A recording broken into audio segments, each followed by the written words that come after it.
Welcome everyone. Relations के MCQ lecture में आप सभी का स्वागत है। प्रॉब्लम्स एंड डिस्कशन को आगे बढ़ाते हुए अगला एक क्वेश्चन ये है, इसमें दिया हुआ है, ये ट्रिपल ई का क्वेश्चन है 2008, थोड़ा आसान है। मतलब R be the real line, consider the following subsets of plane R comma R such that, ठीक है ना, यानी रियल लाइन पे, यानी R is a real number और आर कॉमा आर ये प्लेन हो गया आपका 2D प्लेन, इसमें सारे पॉइंट्स इसमें आ गए, ये कार्टेशियन कोऑर्डिनेट हो गया आपका, ठीक है। और दो रिलेशन दिया हुआ है एस और T.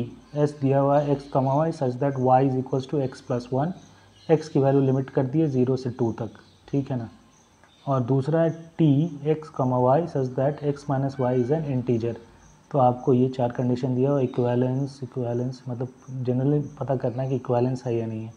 Both S and T are equivalence relation, S is equivalence relation on R but T is not, T is equivalence relation on R but S is not, neither S nor T is an equivalence relation.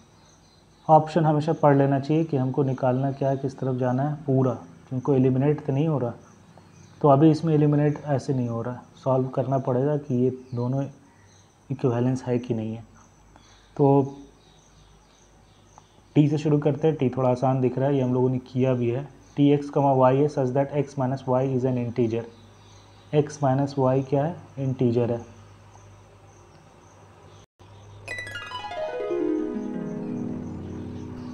Real number पे defined है, यानी x comma Y दोनों are पे belong करता है। ये आपका equivalence होगा क्योंकि एक्स कॉमा एक्स बिलोंग कर रहा है रिलेशन में, रिलेशन टी था, टी में बिलोंग कर रहा है क्योंकि x minus x is zero which is an integer. फिर एक ये समझिए कि अगर एक्स कॉमा वाई टी में था, यानी X minus Y is integer, इसका मतलब वाई माइनस एक्स भी इंटीजर होगा, तो Y minus Y comma X भी रिलेशन में होगा। सिंपल है। और उसी तरह अगर दो मान लेते हैं, ए कॉमा बी रिलेशन में है और साथ ही साथ बी कॉमा सी रिलेशन में है, टी में है, यानी ए माइनस बी इंटीजर है और बी माइनस सी इंटीजर है, तो दोनों को जोड़ देंगे तो भी इंटीजर होगा, तो बी भी कट जाएगा, ए माइनस सी भी इंटीजर है, यानी ए कॉमा सी भी रिलेशन में बिलोंग कर रहा है। यानी रिफ्लेक्सिव भी हो गया, सिमेट्रिक भी हो गया और आपका सिमेट्रिक भी हो गया और ट्रांजिटिव भी हो गया। यानी जो ये है वो रिलेशन इक्विवेलेंस तो है, ये क्या है आपका इक्विवेलेंस रिलेशन है। तो नाइदर वाला ऑप्शन ख़त्म हो गया, but T is not, T तो है, ये भी ख़त्म हो गया, यानी सी, ए और सी में से कोई एक आंसर होगा, हमको निकालना ही पड़ेगा एस को भी। एस में दिया हुआ है Y is equals to X plus one, 0 X से 2, यानी एक्स 0 से 2 तक है। ये रिफ्लेक्सिव ही नहीं है, एक्स अगर वाई एक्स कॉमा एक्स इसमें चेक करेंगे तो ये आएगा X is equals to X plus one, X का दिया 0 इक्वल्स टू 1, ये गलत है, यानी Y X is not equals to X plus one, X is not equals to X plus one, तो ये कंडीशन फेल हो गई, ये रिफ्लेक्सिव ही नहीं है, आगे चेक करने की ज़रूरत ही नहीं है। S is not equivalence, so T is an equivalence relation on R but S is not, ये सी होगा आंसर इसका। आसान सा क्वेश्चन है, ठीक है।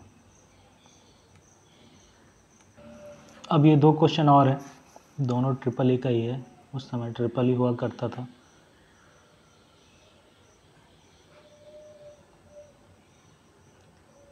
तो एक पहला क्वेश्चन देख लेते हैं, ये वाला। आर एक रिलेशन दिया हुआ है जिसमें आपके सारे एलिमेंट्स दिए हुए हैं, ठीक है। Be a relation on set A 3, 6, 9, 12 पे ये रिलेशन की वैल्यू दी हुई है, चेक करना है ये क्या होगा। Equivalence, reflexive symmetric, reflexive transitive, reflexive only. Reflexive मतलब 3, 3 रिलेशन में होना चाहिए, 6, 6 होना चाहिए, 9, 9 होना चाहिए, 12, 12 होना चाहिए।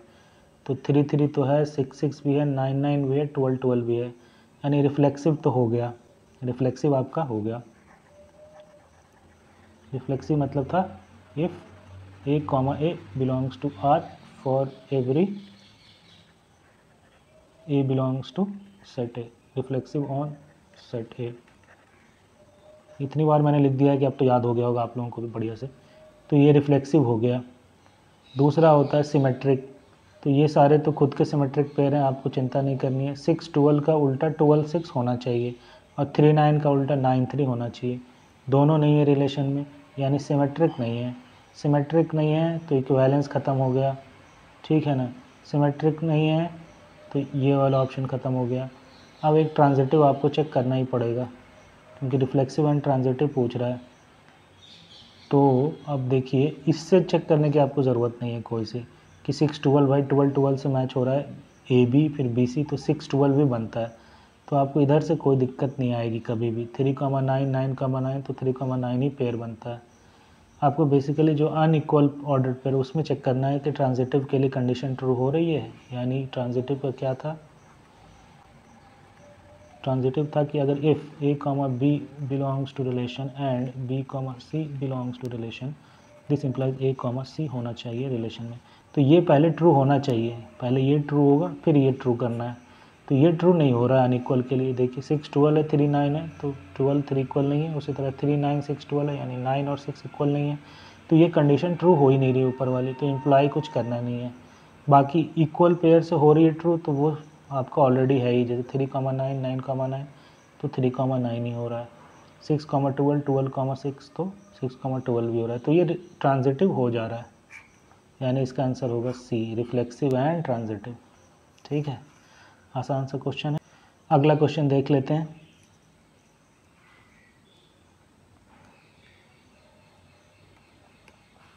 अगला क्वेश्चन है, let W denotes the words in the English dictionary. English dictionary के वर्ड सारे हम लोगों ने का सेट बना लिया है W का, ठीक है।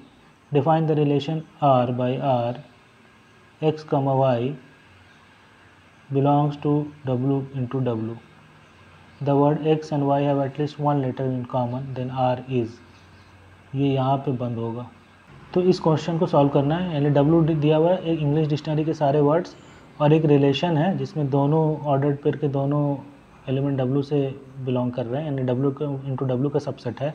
और सबसेट इस तरह बनाना है कि the words X and Y have at least one letter in common, यानी रिलेशन में X और Y तभी होंगे जब उसमें कम से कम एक लेटर कॉमन हो। यानी ट्रांजिटिव और रिफ्लेक्सिव वर्ड होगा उसमें क्योंकि आई कॉमन है।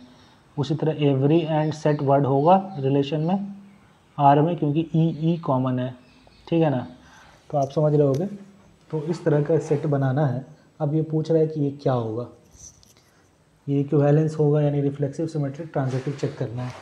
तो रिफ्लेक्सिव तो हो गया, अगर दोनों वर्ड आपस में रिलेटेड हैं तो उसके तो सारे लेटर ही कॉमन हो गए। यहाँ एटलीस्ट वन बोल रहा है, वहाँ वर्ड का ध्यान रखिएगा, एटलीस्ट वन कॉमन बोल रहा है, यानी एक से ज़्यादा कॉमन हो सकता है। तो अगर वर्ड सेम लिए तो सारे कॉमन हो जाएंगे, तो रिफ्लेक्सिव हो गया।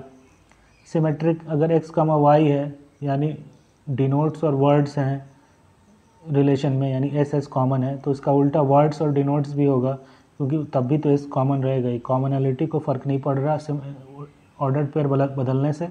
तो ये सिमेट्रिक भी हो गया, तो सिमेट्रिक भी हो गया, रिफ्लेक्सिव भी हो गया। अब ट्रांजिटिव, वर्ड ए और बी में एक लेटर कॉमन है और बी और सी में एक लेटर कॉमन है, तो क्या ए और सी में भी एक लेटर कॉमन होगा? ये थोड़ा सा देखने की चीज़ है। उससे पहले हम पहले ऑप्शन देखेंगे कि मेरा काम हो गया है क्या। रिफ्लेक्सिव है तो नॉट रिफ्लेक्सिव वाला ऑप्शन चला गया, नॉट सिमेट्रिक वाला ऑप्शन भी चला गया। Reflexive symmetric not transitive, reflexive symmetric transitive, हमको ट्रांजिटिव चेक करना ही पड़ेगा। तो ट्रांजिटिव चेक करते हैं बैठ के। ए और बी में एक वर्ड एक लेटर कॉमन है और बी और सी में एक लेटर कॉमन है। हो सकता है दोनों लेटर अलग अलग हो, तो ज़रूरी नहीं है कि ए और सी में कॉमन हो। इसको प्रूफ करना है कि ये ट्रांजिटिव नहीं होगा तो हमको एक एग्ज़ाम्पल ढूंढना ही पड़ेगा, तभी होगा। तो एक एग्ज़ाम्पल ढूंढने की कोशिश करते हैं जिसमें ये कंडीशन सेटिस्फाई हो और ये ना हो।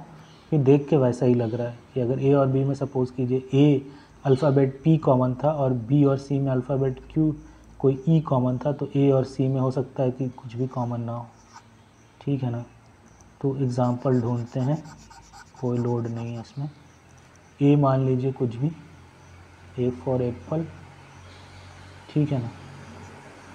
अब एप्पल ले लिए तो बी में हमको लेना होगा जिसमें एक तो कॉमन हो, तो बी से मान लीजिए बी फॉर ब्लू। अब ये दोनों ऑर्डर्ड पेयर में होंगे क्योंकि एल भी कॉमन है और ई भी कॉमन है, ठीक है ना। अब एक सी चूज़ करना है जिसमें इसका और सी के साथ कॉमन आए और ए के साथ कॉमन ना आए, यानी आप चुन लीजिए बी फॉर सी के लिए चुन लीजिए boy, C for boy, C for नहीं, सी के लिए एलिमेंट सी हो गया वर्ड बॉय। अब ये दोनों भी रिलेशन में होंगे क्योंकि बी भी कॉमन है और ये भी होंगे क्योंकि एल ई कॉमन है, लेकिन एप्पल और बॉय में कुछ भी कॉमन नहीं है, तो ये नहीं होगा, यानी ए सी आर में नहीं होगा, यानी ट्रांजिटिव नहीं होगा, यानी बी आंसर होगा। सी फॉर ही लेंगे अपन, यानी सी फॉर बी तो आना चाहिए या यू आना चाहिए। सी फॉर कब ले लीजिए, हाँ ये सही है। सी फॉर कब ले लीजिए, तो आपका यू भी कॉमन आ गया, एक ही कॉमन चाहिए तो दो आ रहा है, तो ये दोनों हो गया A C pair, B C pair, और ये दोनों हो गया A B pair, ordered pair. लेकिन ए और सी नहीं हो क्योंकि इसमें और इसमें कुछ भी कॉमन नहीं है, तो यानी ए सी नहीं है रिलेशन में, और ये कंडीशन ट्रू हो रही है, तो ये ट्रांजिटिव नहीं हुआ। A C does not belongs to relation, तो एक एग्जांपल मिल गया, तो ये ट्रांजिटिव नहीं हुआ, बी नॉट ट्रांजिटिव। आज के लिए बस इतना ही बच्चों, अगले लेक्चर में हम लोग फिर मिलेंगे, तब तक के लिए टेक केयर। आप लोग क्वेश्चंस प्रैक्टिस करते रहिए क्योंकि प्रैक्टिस से आपको फ़ायदा होगा, क्योंकि practice is the key to success. एक पुराना दोहा भी है जो आप लोगों ने सुना भी होगा कि करत करत अभ्यास के जड़मती होत सुजान, रसरी आवत जात ते सिल पर परत निशान। यानी कुएं के किनारे जो पत्थर का घेरा होता था, पानी बार बार निकालने से रस्सी से भी उस पर निशान पड़ जाता था।